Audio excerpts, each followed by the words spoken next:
Hi, welcome to VYAPT Growth Series Season 3, Episode 16. And in our growth series today, we have with us Mr. Ravi Jayawardena, Group CEO of Maliban Group. Maliban Group is a famous group in Sri Lanka, primarily in terms of making biscuits and other FMCG products. Join me to welcome Mr. Ravi Jayawardena. Namaskar, Ravi.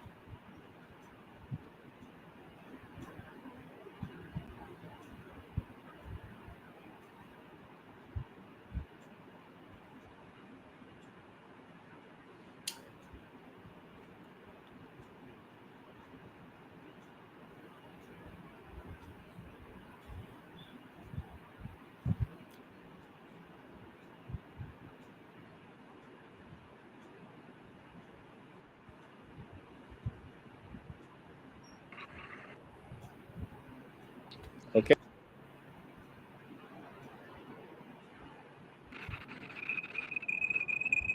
Namaskar, Ravi. Welcome to VYAPT Growth Series. Hi, Namaste. Yeah, how are you? Thank you. Thanks, I'm Pankaj. Yeah. doing good.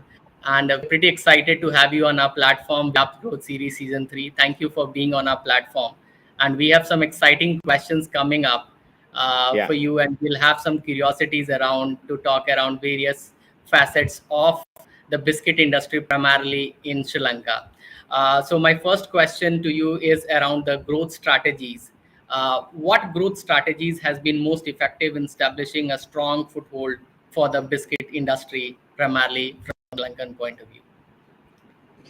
Yeah, Pankaj, if you look at so of course, as you know, Sri Lanka went through the global pandemic, the COVID, and then of course we had our own issues of forex problem. But if you take now, things have settled down to a great extent in terms of macro environment. Now, in terms of growth strategies, what we have seen during the last perhaps 2 years is again very much a fundamental thing. You have to have, because in Sri Lanka, if you take the biscuit industry, Maliban, and there's another key competitor, plus about 40 manufacturers. So it's a very highly competitive category, highly penetrated category. As you know, that Maliban Group is a $200 million company, and we are not only in biscuits, we are in milk, we are in dairy, then we are in agro, and a bakery. So it's a fairly diversified group. Uh, so especially the biscuit is our DNA. That's the main product where the Maliban started about 70 years ago. Current chairman's father, the founder. And so it's always, though we are highly diversified, we put a lot of effort. Our mind share of senior management with biscuits is almost like 60 to 70%, right? And we will never allow the biscuit category, biscuit, our dominance to go down. Now, the last 2 years, the growth strategies, what we have seen is that, especially what we have found, that the quality is our DNA. That's the last 70 years. The founders are very much sticking. That's a value given. Not we there's no we cannot compromise. Even during the forex problem, the ingredients, we never cut down on ingredients. So our margin drastically went down. But that we kept as a growth strategy, because if you don't keep your fundamental right, it's actually, you may gain short term, but it's a long term pain. So that has worked us very much. When things settles down, our consumers strongly believe, because when we ask from consumers across the country, just explain Maliban in one word, they say quality. So that's our biggest strength. That's our DNA, right? And we kept that. That's the primarily for, I think, any organization, whether you are in FMCG or in the service industry, the quality of the product has to be really good.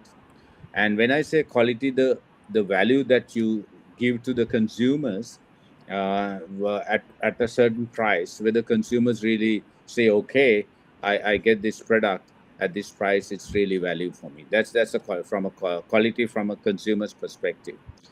And the second thing, when you have the basics right, the distribution, because FMCG, you need in Sri Lanka, there are about 160,000 retail outlets, and the penetration is very important. We cover directly about 100,000 outlets, and because a person will not go from outlet to outlet looking for your brand, and what happens is if they are, they buy, otherwise they buy something else. So it's very important, the penetration. So we have increased our distribution from 80,000 outlets to 100,000 outlets, and that also helped to grow the business during the last 2 years. And then perhaps communication, what we are seeing after COVID, especially the social media has taken up to a greater level from traditional media. We are still with traditional media, but the percentage of money what we have spent in the traditional media has dropped, and we are now in very active in social media, and that will grow further, right? And those are basic stuff what we have done as growth strategies. But more importantly, the people factor also. We have won the Great Place to Work during the last 2 years, and in fact, that's something we see, that you can have a beautiful product, good marketing strategy, distribution, all that, but the results are driven by the people. So you cannot really take that for granted. And I'll give you a simple example. During these two crises back to back, we never reduced a single person, from our cadre, right? And we there was no job lost, and in fact, there's no income lost also. And in fact, we have given little extra on during the crisis for them, because the cost of living has gone up, right? So that's why we, after so many years, we won the first time we won the Great Place to Work. So the people happiness factor, you can get business results, but it's not sustainable if you don't keep your people happy. So Very that's technically the key things. Yeah. that's so true. Coming things from you, Ravi, when you talked about the growth strategies for the biscuit industry, primarily from Maliban point of Yeah. view. Uh, And but can you also yeah. Yes. Okay. So can you also help us to understand a little bit around the sustainability part of it? So how do you drive sustainable business growth? And are there any emerging trends or areas of focus which you foresee driving growth, primarily for the kind of business interest you have, not limiting to biscuits, but dairy business and other business which the group follows? Yeah, what we have seen as emerging trends, two areas which is pretty common across both dairy and sort of biscuits, is that the health and wellness category. People are very concerned about the sugar intake, for example, and the oil intake. Good old days where when you become 40, 45 only, you look after your health, but now even teenagers are very concerned. So that health and wellness category is a growing category. So we have come out with less sugar, 30%. Some of our sweet biscuits we have seen a very good sales. First time in Sri Lanka. When you come out with the less sugar thing, the from a consumer's point of view, it should have the same taste, True. but less sugar. So otherwise, if the taste goes down, it's a problem. So we have come out. Actually, it took almost like 1 year to develop that. That product is doing good, digestive, for example, high fiber, so sugar-free biscuits. So we have come out with a range of products, and that's the trend we have seen, emerging trend, and that trend will go from strength to strength. That's one part of it. The second trend what we have seen during the last 2 years. I think it's again maybe globally, because of the economy, in today's context, because there are twin wars happening currently. The raw material prices have gone up because of the freight. The shipping freights have gone up, so the prices have escalated in Sri Lanka. Actually, the for foods products, inflation went up to about 60% 9 months ago. Now it has settled down to about 15 to 18%, but still it's on the high side. So what we have seen, the consumers, and then the disposable income also has reduced due to taxation and various other things because of the crisis situation. So the shoppers income has reduced, and the goods prices have gone up, but still she wants to enjoy a good quality product. So what she has done is that she has downgraded the pack sizes.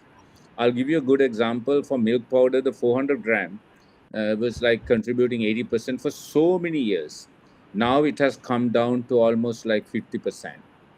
The smaller packs are selling, the sachet packs much below 400 grams, like 100-gram pack, 50-gram packs, and things like that. So even biscuits, what we have seen, the smaller packs growth is much more than like a 400-gram pack or a 500-gram pack, right? Before COVID and before Forex, 500-gram pack was the most popular in the category, not only Maliban. Across the category, 500-gram pack was selling much more, giving much more volume to all the biscuit manufacturers. Now, of course, the smaller packs are giving. So that the VFM category, we call it, the value for money category, is also growing. So two scenarios we have seen. One is the health and wellness category is growing. That's the latest trend, and then the VFM category, value for money. So one thing we have done is that we have internally we have formed a team across all the entire organization, value re-engineering. But we have seen that anything that does not add value to our consumer, we are not going to do that, because when you're pushed to the wall, we have to stick to our fundamentals, right? That the product quality. But anything, say for example, sometimes packs may be having outer carton having three colors. Can we go with one color? I'm just giving you a hypothetical example, Mm-hmm. right? Because the outer carton doesn't make any, the strength of the carton is more important than the how many print colors you have. So these guys go into really going into fine minute details, even the sort of the thickness of the wrapper without sacrificing the quality of the. So there's a lot of things they do it, mainly just it's called what do you call it, cost efficiency than cost cutting. That's very important. If you try to cut costs, then of course there can be even the training budget are enhanced. Most of the companies, one of the things they do is that when you're pushed to the wall is cutting down on advertising and cutting down on training. But I'm happy to say Maliban increased both. We increase our communication and we increase even our training, because without having good solid people, you can't get good business results. Yeah. That's so heartening to hear, Ravi, about the kind of sustainable business you're looking at, and ensuring that the people are first in terms of ensuring what kind of benefits the people require to keep the business sustained and keep it going. My Yeah. third curiosity coming in from basically from the employment point of view, just like any other country in the world today, even Sri Lanka is looking at how they can produce a lot of jobs for the people, and looking at the kind of diverse group Maliban is.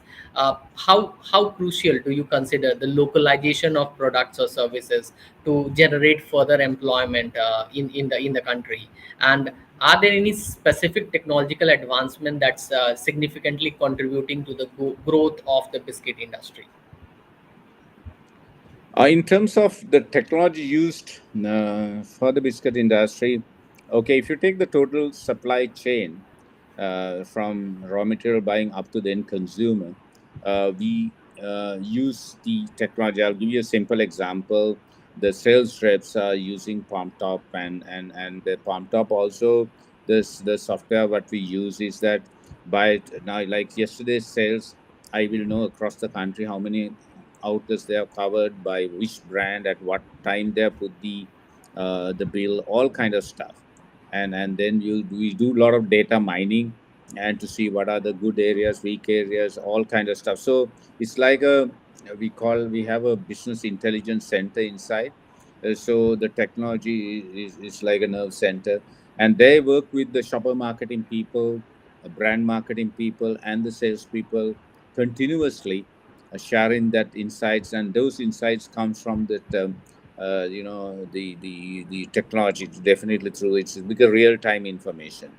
And so that's something even in the supermarket side, understanding the shopper behaviors, etc. So there are a lot of that's the way to move forward. And another area that we are looking at the point of purchase, because we spend a lot of money on advertising and promotions.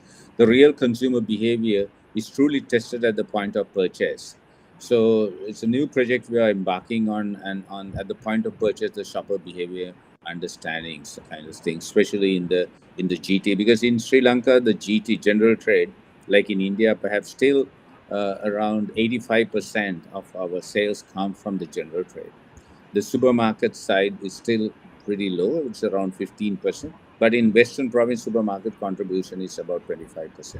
But what we reckon is the next uh, at least 5 to 7 years, the general trade will be larger than the modern trade.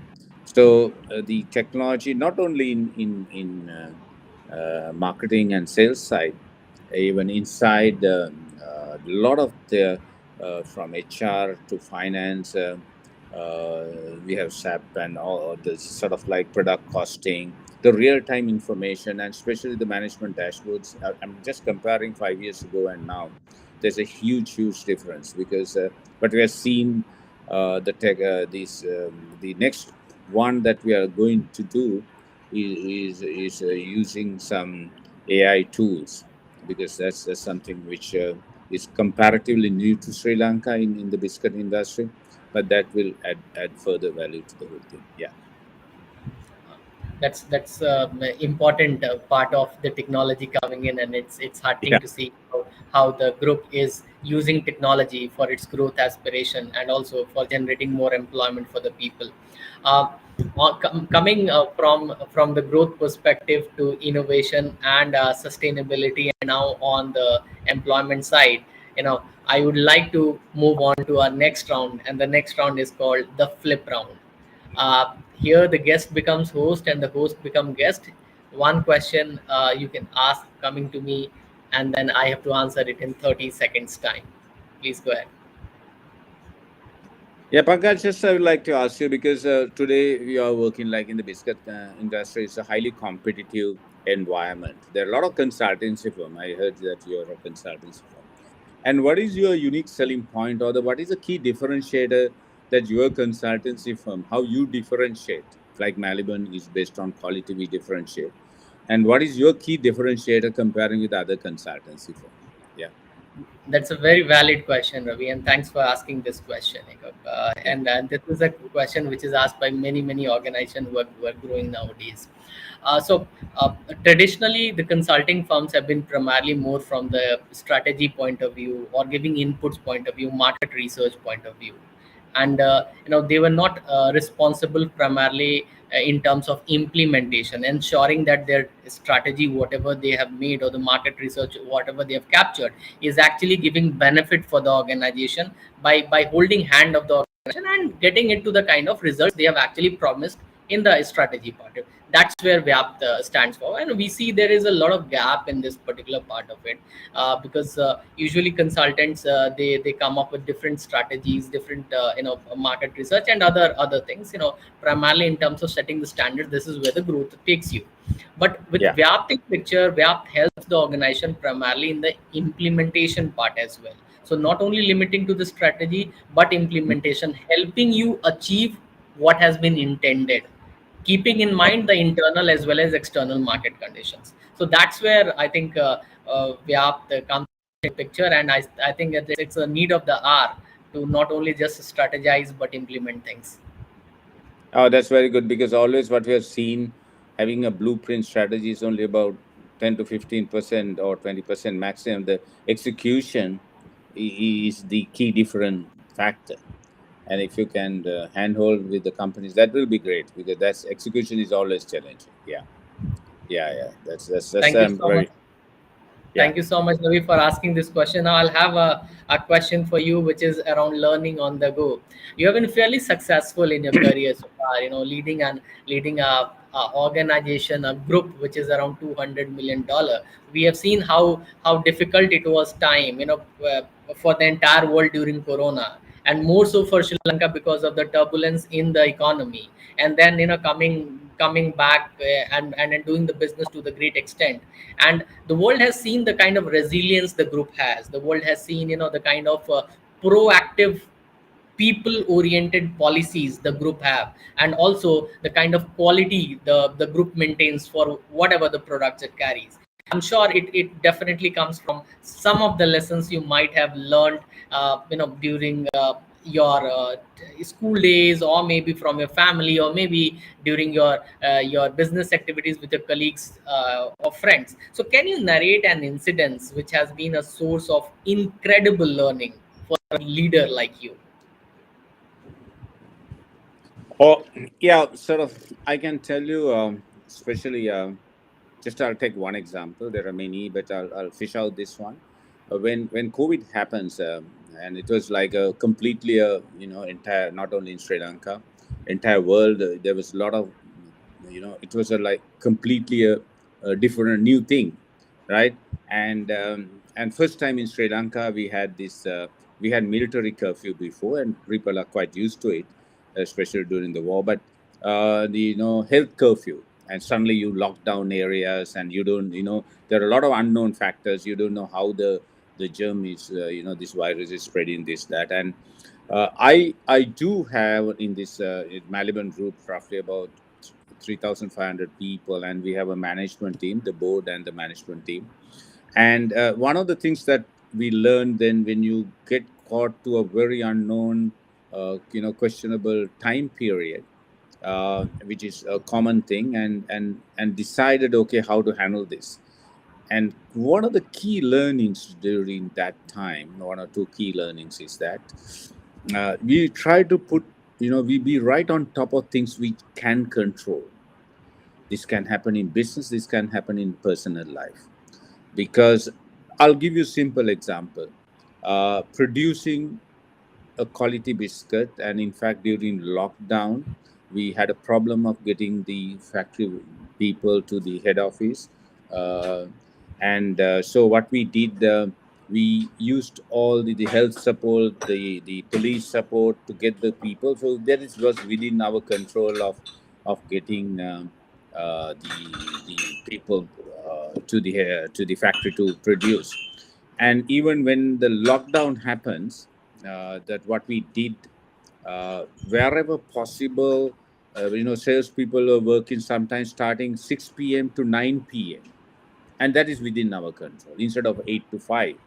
So we decided we'll put our energy right on top of things that we can control. And to be very frank, Pankaj, during the COVID, we produced some excellent results in much better, much better, I'm happy to say, than the normal time, to be very, Wonderful. because our people put a lot of, and in personal life also, because people spend otherwise a lot of times that things that you can't control.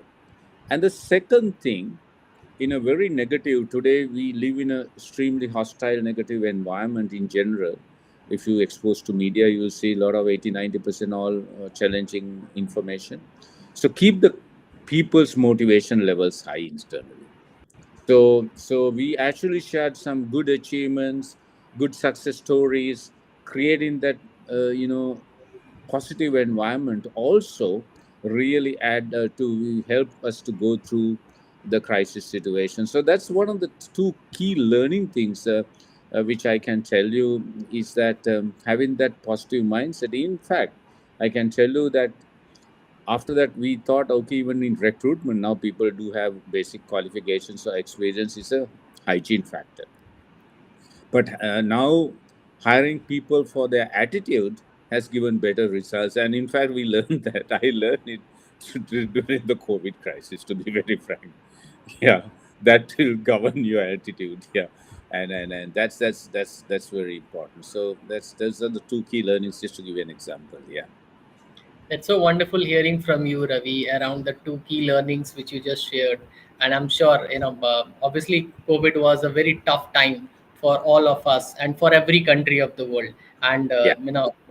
the way you narrated about it, how you took care of your people, and how attitude has become a very significant, skill for, say, if not the other things, to ensure that people should have right attitude to work in a right environment for the growth of the organization. Thank you so much for sharing Most this stuff with us, as well as the strategy in the biscuit industry from Sri Lanka point of view. I wish you all the best, and I wish you great success, not only in Sri Lanka but propagating your business across the world. Thank you so much, Ravi. Thank you. Thank you, organizing for this. Thanks, Pankaj. Thank you very much.